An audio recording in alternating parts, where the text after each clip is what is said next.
지리산 끝자락에 위치한 경남 산청이라는 산골짜기 마을에, 그것도 아주 가난한 집안의 한 아들이 살고 있었습니다.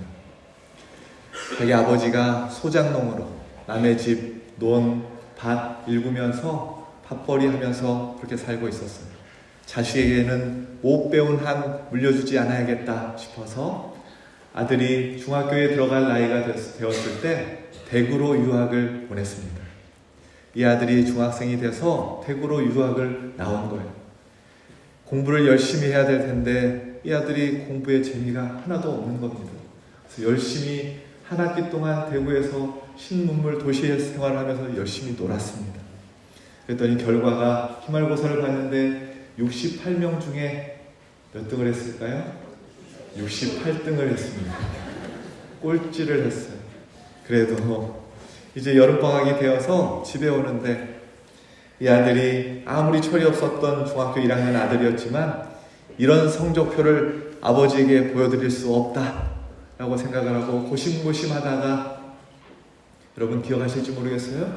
옛날 팔절지 성적표 있는 종이도 안 좋고 인쇄도 별로 안 좋은 그 등수를 이분이 손가락에 침을 탁 뱉어가지고는 68자를 지우기 시작했어요. 열심히 지워가지고 너무 완벽하게 지웠어요. 거기다 68자를 지우고 1자를 썼습니다. 68등 중에 68등이었는데 68명 중에 68등이었는데 단숨에 몇 등이 되었습니까? 1등이 됐습니다. 그거 가지고 집에 가지고 왔어요.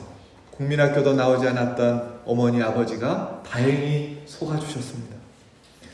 동네 마을 사람들이 거의 다 친척들이 한 마을에 모여 살았는데 마을 사람들이 와가지고는 찬석이 왔다는 소리, 찬석이는 공부는 잘했는가? 아들은 공부는 잘했는가? 이렇게 물어보니까 네, 뭐 두고 봐야지 요번에 1등 했다네. 그러자 와, 아들 잘 뒀네, 잘났네, 그러면 잔치 벌여야지, 한턱 내야지, 이 소리에 이 아버지가 기분이 너무나 좋아지셨답니다. 이 소장농 아버지, 가난하게 힘겹게 살아가던 이 아버지가 너무나 기분이 좋아서 자기 집의 재산 목록 1호인 돼지를 잡아가지고 잔치를 벌인 겁니다. 이 아들이 이제 고향 집에 와가지고 강가에 가서 멱을 감고 왔는데 집에 난리가 난 겁니다. 웬일인가 봤더니 아들 1등 했다고 재산 목록 1호 돼지를 잡아서 동네 잔치가 벌어진 것입니다. 아버지 이거 아니에요. 여기까지 나오는데 차마 말을 할 수 없어가지고 안 되겠다 싶어서 집을 뛰쳐나와서는 내가 이대로는 못 산다, 강물에 빠져 죽어야지 하고 좀 전에 멱 감고 왔던 강물로 다시 돌아갔다는 거예요. 코를 막고 빠져 죽으려고 하면 꼬르르 다시 올라오고 죽으려고 하면 다시 올라오고 도무지 죽어지지가 않더라는 것입니다. 그렇게 여름방학을 보내고 다시 2학기 공부를 위해서 이 중학생 아들이 대구로 돌아갔어요. 얼마나 충격을 받았는지 그때부터 사람이 완전히 달라져서는 열심히 공부하기 시작했답니다. 그로부터 17년 후에 이 아들이 대학교 교수가 되었습니다. 그리고 자신의 아들이 중학생이 되던 날 부모님 앞에 33년 전에 자기가 했던 잘못, 거짓말을 이실직고하기 위해서 부모님 앞에 섰어요. 어머니, 저 중학교 1학년 때 1등은요, 말을 시작하려고 하는데 아버지가 담배 태우시다 마시고는 그 담뱃대를 제 떨에 탁 치시면서 고마해라. 알고 있었다. 손자 듣는다. 이렇게 말씀을 하시더라고요. 이분들이 다 알고 계셨다는 거예요. 자식이 위조한 성적을 알고도 아들 위신 세워주려고 아들 1등 했다고 재산 목록 1호인 돼지를 잡아서 동네 잔치를 벌인 것입니다. 이분이 누구냐면 전 경북대학교 총장이었던 박찬석 씨의 이야기입니다. 아버지의 사랑 때문에 이분이 대학교 교수가 되고 박사가 되고 대학교 총장이 되었다라는 것이죠. 말씀을 준비하다가 목사가 찬양이 생각이 나야 되는데 유행가 가사가 생각이 났어요. 용서하고 들어보세요. 이 세상의 부모 마음 다 같은 마음, 아들 딸이 잘 되라고 행복하라고 마음으로 빌어주는 파경감인데 노랭이라 비웃으며 욕하지 마라. 나에게도 아직까지 청춘은 있다. 여기까지만 하려합니다. 오직 자식들이 잘 되기만을 바라는 마음이 아버지의 마음이지. 남에게 욕을 먹어도 감수하시는 분이 아버지, 우리 부모님의 마음이지. 그러면 우리 하나님의 마음은 어떠실까요? 하나님은 어떤 마음을 보고 우리를 바라보고 계실까요? 하나님도 마찬가지죠. 하나님의 자식들이, 하나님의 자녀들이 잘 되기만을 바라고 계시는 것이죠. 에레미야 29장 11절 말씀 우리 함께 봉독합시다. 여호와의 말씀이니라. 너희를 향한 나의 생각을 내가 아나니 평안이요 재앙이 아니니라. 너희에게 미래와 희망을 주는 것이니라. 아멘. 에레미야가 3장 33절 말씀 함께 봉독합시다.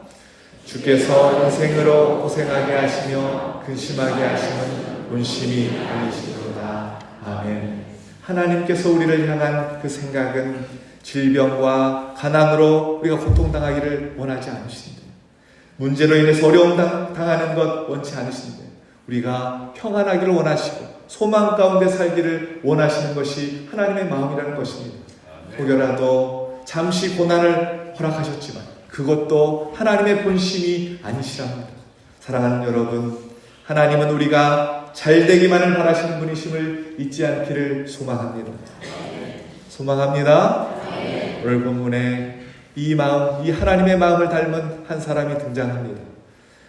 바로 포도원 주인입니다. 예수님은 포도원 주인을 통해서 하나님의 나라가 어떤 곳인지 우리에게 가르쳐주고 계십니다. 1절 말씀을 우리 함께 공동합시다. 천국은 마치 품꾼을 얻어 포도원에 들여보내려고 이른 아침에 나간 집주인과 같으니, 천국은 포도원의 집주인과 같다라고 말씀합니다. 그러면 포도원의 집주인은 어떤 사람일까요? 본문의 내용을 살펴보면 포도원 주인이 이른 아침에 일꾼을 구하려 시장마당에 나갔다가 하루 한 데나리온의 품삯을 약속하고 사람들을 자기 포도원으로 들여보냈습니다. 가서 일을 하게 했습니다. 포도원 주인은 오늘 성경에 보면 성경의 시간들이 나와요. 이른 아침에 3시, 6시, 9시, 11시까지 나오는데 우리나라 시간으로는 여기에다가 더하기 6을 해야 됩니다. 그러니까 새벽 6시, 9시에, 정오 12시, 오후 3시에, 오후 5시에 이렇게 나가서 품꾼들을 자기 포도원으로 들여보냈다라는 것입니다. 오후 5시에 들어간 사람은 1시간밖에 일하지 못하는데, 그런데도 주인은 그 한 사람에게 일을 주고 일을 마친 후에 똑같이 이 품삯을 지불했다라는 것이 오늘 본문에 등장하는 내용입니다. 오늘 본문의 말씀은 스토리 자체가 현실성이 떨어집니다. 상식에 맞지 않습니다. 만약에 이런 고용주가 있다면 아마도 고용노동부에 갑질하는 악독업주라고 신고가 들어갈 거예요. 누가 오려고 하지도 않고 또 얼마 못 가서 이 사업이 금방 망하게 되고 말 것입니다. 당시 예수님 당시도 마찬가지죠. 그런데 왜 예수님께서 이 현실성이 떨어지는 이 비유의 말씀을 우리에게 하고 계시는 것일까요? 오늘 이 비유는 하나님 나라가 이런 곳이다 라는 전제를 가지고 주님이 말씀하고 계십니다. 그러니까 우리가 추구해야 할 하나님의 나라는 이 세상의 법칙과 이 세상의 기준으로 통용되는 나라가 아니라는 것을 주님이 우리에게 가르쳐주고 싶으신 것이죠. 오늘 신앙생활을 하는 우리의 모습은 어떻습니까? 지금까지 세상에서 터득해온 그 잣대를 가지고 하나님의 교회를 재단하고, 하나님을 재단하고 성도들까지 이 잣대를 세상적인 기준으로 재단을 하고 살아가는 것이 우리의 모습입니다. 주님은 오늘 그것이 잘못되었다고 말씀을 통해 가르쳐주고 계시는 것입니다. 오늘 이 포도원 주인을 한번 보세요. 이상합니다. 오후 5시에 들어가서 일한다고 해도 얼마 일을 하지 못할 것이 뻔한 일인데, 오후 5시가 되어서도 이 포도원 주인은 시장에 나가서 일꾼들을 포도원으로 들여보내고 있는 것입니다. 여러분 한번 생각해 보세요. 그가 자기 포도원 때문에 시장 마당에 나간 것일까요? 아무리 생각해도 그런 것 같지는 않습니다. 포도원 때문이었다면 처음 6시에 새벽에, 이른 새벽에 나가서 일꾼들 모아가지고 포도원에 전부 들여보내야죠.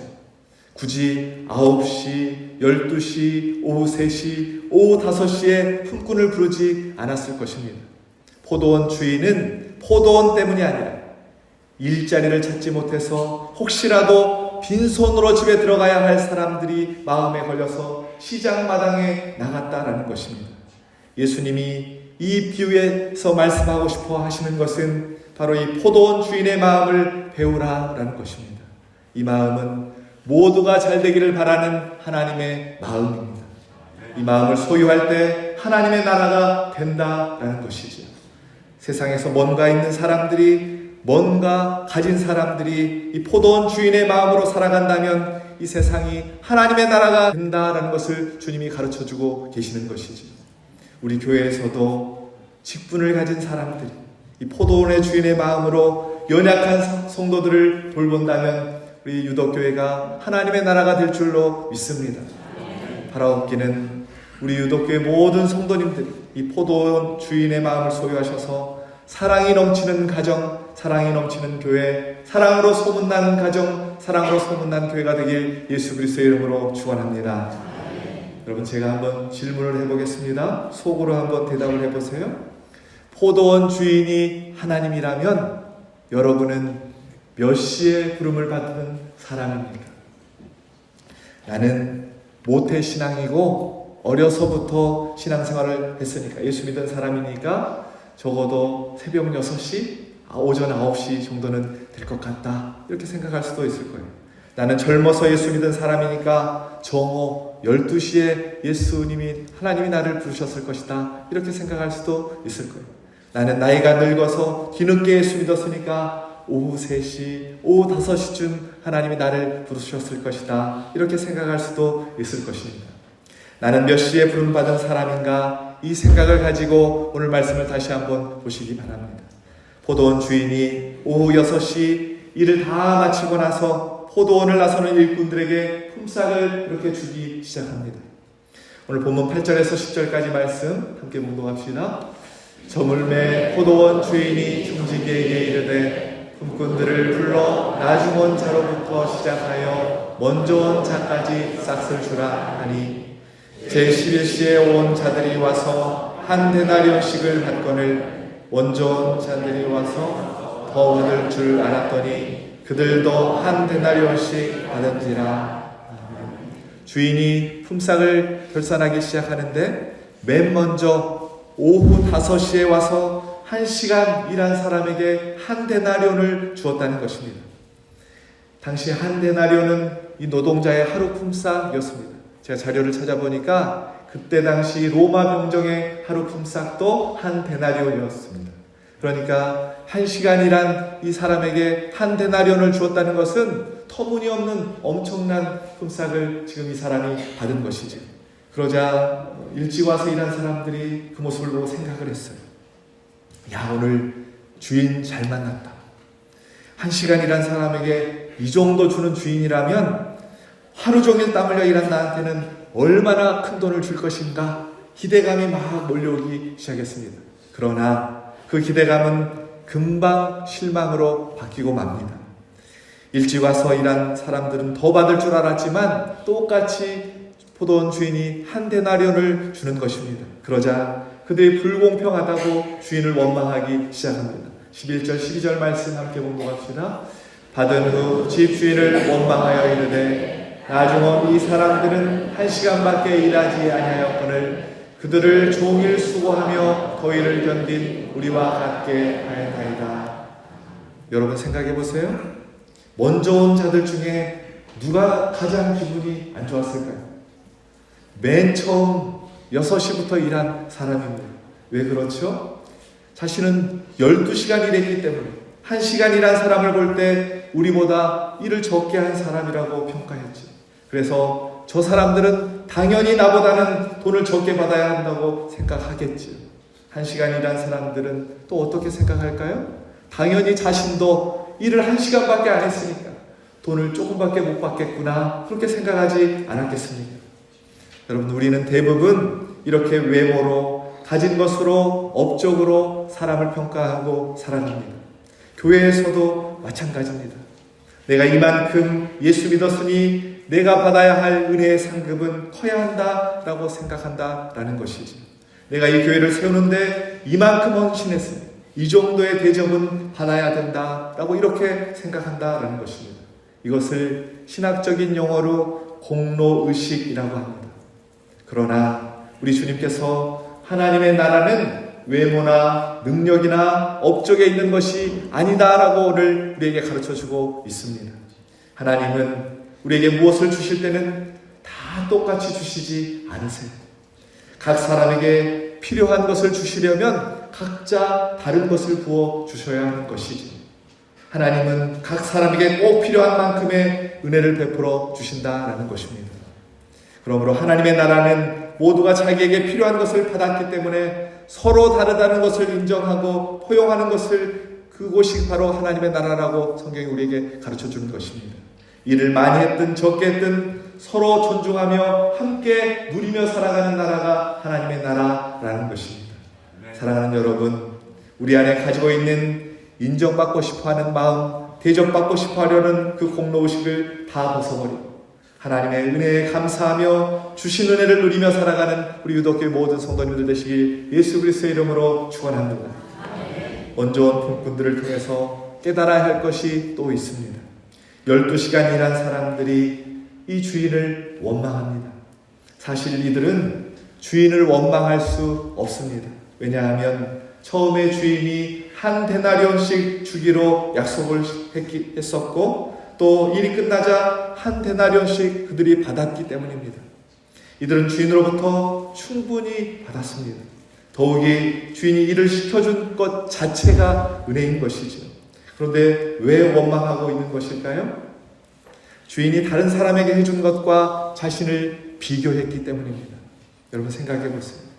주인이 다른 사람에게 어떻게 해주든 그것은 주인의 권리입니다. 이들이 간섭할 수 있는 일이 아닙니다. 사실 주인은 다른 사람들의 생활을 걱정하면서 그들을 도와준 것인데 주인이 어려운 사람 도와준 것을 어떻게 원망할 수 있냐 말입니다. 그런데도 이들은 주인을 원망했습니다. 왜 그랬습니까? 주인의 사랑을 몰랐기 때문입니다. 주인은 오직 기계적으로 일한 만큼만 돈을 우리에게 주어야 한다라고 생각했기 때문입니다. 우리도 이런 실수를 하기가 쉽습니다. 하나님은 사랑이세요. 하나님은 우리 모두를 똑같이 사랑하십니다. 그리고 우리 모두가 다 구원받기를 원하십니다. 우리 모두가 행복하고 이 땅을 살기를 원하세요. 그런데 우리는 형편이 서로 다 달라요. 그래서 하나님은 우리 각자에게 필요한 것을 주시기 시작하십니다. 우리가 일한 만큼 주시는 것이 아니라 우리의 구원과 우리의 행복을 위해서 우리에게 필요한 만큼 하나님께서 허락해 주신다라는 것이죠. 가장 좋은 것을 주시는 하나님이시기에 우리가 왜 저 집은 잘 되는데 우리 집안은 이렇게 안 되는가? 왜 우리 집은 이 모양이냐고 불평할 필요가 없다는 것이죠. 저 집 자녀들은 다 잘 되는데 우리 집 자녀들은 왜 이렇게 안 되느냐고 하나님을 원망하고 불평할 필요도 없다라는 것입니다. 우리가 하나님 나라를 확장하기에 필요한 만큼 하나님께서 우리의 삶 가운데 부어주시는 것입니다. 그러나 우리는 하나님이 우리의 업적만큼 주셔야 한다라고 오해합니다. 그래서 하나님이 업적에 따라 주시지 않으면 하나님을 원망하기 시작하는 거예요. 그러나 사실은 여러분 생각해 보세요. 하나님이 우리에게 업적만큼 주셔야 한다고 생각하는 만큼 어리석은 일이 없습니다. 도대체 우리의 업적이 어디 있습니까? 우리가 한 일 중에 하나님이 해주시지 않은 일이 어디 있습니까? 우리가 가진 것 중에 하나님으로부터 받지 않은 것이 어디 있냔 말입니다. 하나님이 정말 우리의 업적만큼 주신다면 우리는 받을 것이 아무것도 없습니다. 아니요, 받을 게 없을 정도가 아니라 벌을 받아야 마땅합니다. 왜 그렇습니까? 우리는 이 땅을 살면서 상 받을 일보다 벌 받을 일을 더 많이 했기 때문입니다. 이렇게 남과 비교하며 자기를 우월하다고 생각하는 사람, 나는 많이 받아야 하는데 조금 주셨다고 하나님을 원망하는 사람을 하나님이 얼마나 싫어하시는지 오늘 본문은 가르쳐주고 있습니다. 14절 15절 말씀 함께 봉독합시다. 내 것이나 가지고 가라. 나중은 이 사람에게 너와 같이 주는 것이 내 뜻이니라. 내 것을 가지고 내 뜻대로 할 것이 아니냐. 내가 선함으로 내가 악하게 보느냐. 하나님을 악하게 보며 원망하는 사람을 가버리라 라고 말합니다. 이것은 이들과 하나님께서 관계를 끊어버리겠다라고 말씀하는 것입니다. 하나님의 나라에서 내쫓아 버리시겠다라는 말씀입니다. 자기 업적으로 교만을 떨며 하나님을 원망하는 그 사람을 하나님께서 이렇게 싫어하신다라고 성경이 우리에게 가르쳐주고 있습니다. 여러분, 자랑거리가 있으십니까? 유독 교회에서 누구보다 많이 일하고 이 교회를 섬기셨습니까? 중직을 맡고 계십니까? 다 좋은 일입니다. 그러나 그것을 자랑하지는 마십시오. 남보다 더 대접을 받아야 하는 것처럼 교만하지 말고 살라라는 것입니다. 사회에서 자랑거리가 있으십니까? 사회적 명성이 있으십니까? 돈이 좀 많으십니까? 자식이 성공했습니까? 다 좋은 일입니다. 그러나 그것을 자랑하시지는 마십시오. 날마다 주신 것에 감사하고 하나님의 은혜에 감격하며 겸손하게 살아가실 수 있기를 소망합니다. 만일 그것으로 자랑하거나 대접을 받으려고 한다면 하나님께서 무섭게 벌하실 것입니다. 여러분을 내쫓아 버리실지도 모릅니다. 자랑거리를 빼앗아 가실지도 모릅니다. 왜냐하면 그래야 회개하고 그래야 사랑하는 자녀가 구원받을 수 있기 때문입니다. 제가 오늘 정말로 여러분에게 소개시켜주고 싶은 사람이 있습니다. 그 사람은 바로 오후 5시에 부름받은 사람입니다. 일이 끝나기 1시간 전, 포도원의 일꾼들은 임금 받을 것 계산하고 기대하며 하루의 일을 마무리하고 있었습니다. 오후 5시는 이른 아침부터 불려온 사람들에게 하루 일당을 받을 꿈에 가슴이 부푼 시간입니다. 아직까지 장터에서 서성이는 사람들에게는 반대로 절망의 시간입니다. 빈손으로 돌아가야만 하는 가장의 심정은 절망이요 슬픔의 시간이며 패배의식으로 가득 찬 시간이 이 오후 5시입니다. 하루 먹을 양식을 손에 들고 올 가장을 기다리고 있는 처자식이나 노부모가 있는 집은 빈손으로 돌아가려고 연장꾸러미를 들고 힘없이 이 가장은 일어서야 하는 고달픈 시간인 것이죠. 바로 그때 너희는 어찌하여 종일토록 놀고 서 있느냐, 이 음성이 그들에게 들린 것이죠. 우리를 품꾼으로 쓰는 이가 아무도 없습니다. 오후 5시가 되기까지 쓸모없이 외면당한 사람들이 힘없는 목소리로 그렇게 말하고 있는 것이죠. 사람들에게 주목받지도 못하고 존경과 칭찬도 못 받고 세상에서 뒤처지고 감춰져 있는 지극히 작은 사람들의 목소리인 것이죠. 이 사람들은 장터에 처음부터 나와 있던 사람들이 아니었습니다. 처음부터 나왔다면 벌써 포도원에 들어갔겠지요. 9시에도 12시에도 오후 3시에도 보이지 않았던 사람들이었습니다. 그러나 주인이 이들에게도 기회를 주는 것이지요. 1시간이라도 좋으니 빨리 들어가라는 것입니다. 과거를 묻지 않을 테니까 어서 들어가라는 것입니다. 만약에 여러분이 오후 5시에 부름받은 일꾼이라면 그 소리를 듣고 어떤 마음이 들까요? 저 같으면 모르긴 해도 이 주인에게 감동이 됐을 것 같아요. 감사해요. 나 같은 것도 일을 시켜주시니 감사합니다. 여러분, 이 감동으로 일하였을 일꾼을 한번 상상해 보세요. 아마도 이 사람은 먼저 온 사람들에게 또 미안해서 주어진 일 열심히 최선을 다해서 했을 것입니다. 또 일을 다 마치고 서 있는데 1시간 일한 자신을 주인이 맨 처음 부르는 것입니다. 그러면서 주는 품삯이 하루 일당인 거예요. 봉투를 이렇게 받았는데 보니까 하루 일당이 주인님, 이 봉투는 제 것이 아닌 것 같습니다.